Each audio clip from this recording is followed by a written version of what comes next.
Before starting this painting, I think I had only painted hummingbirds once before, which is surprising because I fantasize about painting them all the time. I'm always looking at photographs, I'm always going through my memories to find beauty in it, and it's very easy to find beauty in hummingbirds. That's why when it came to painting this painting and when I had the opportunity to paint it, I was so excited, but also that meant I was going through a lot of photographs and seeing what kind of a style, what image, what species I want to paint, and I just could not settle on one. So I used multiple reference photographs and many memories, put them all together to make this initial sketch, and then based the big painting you're watching in front of you off of this little sketch, and of course all the memories and photographs. So I cannot nail down the exact species of hummingbird that is in this painting, but I'm okay with that.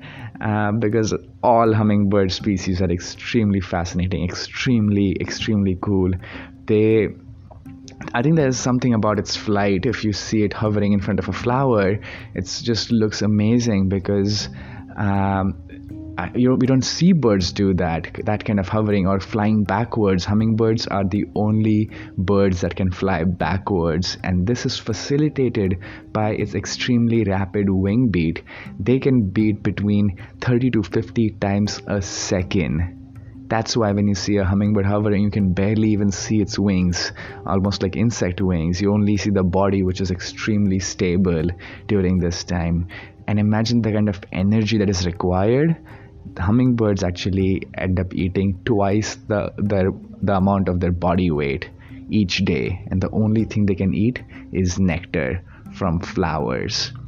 Imagine you're always on a sugar high, so that's why their heart also beats extremely fast, between 500 and 1000 beats per minute.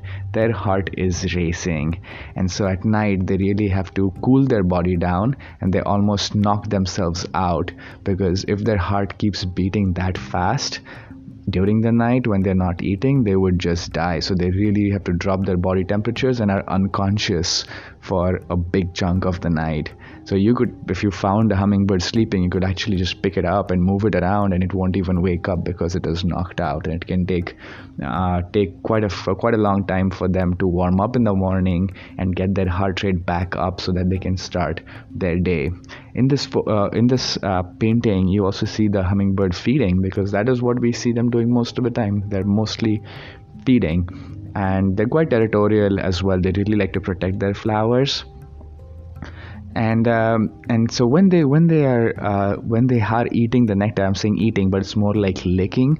The tongue of the hummingbird is almost twice as long as its beak, which is quite fascinating to me of how it all fits in its mouth.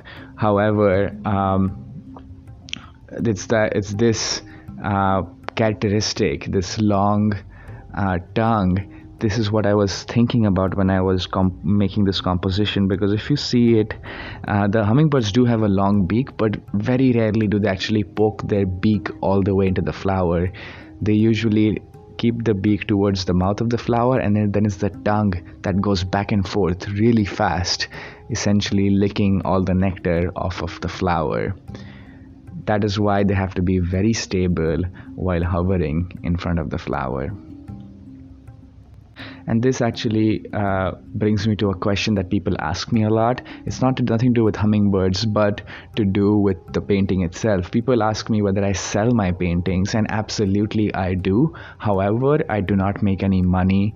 Most of the times, I do not like to make any money off of my paintings, but raise money for a good cause that both me, the creator, and the buyer care about.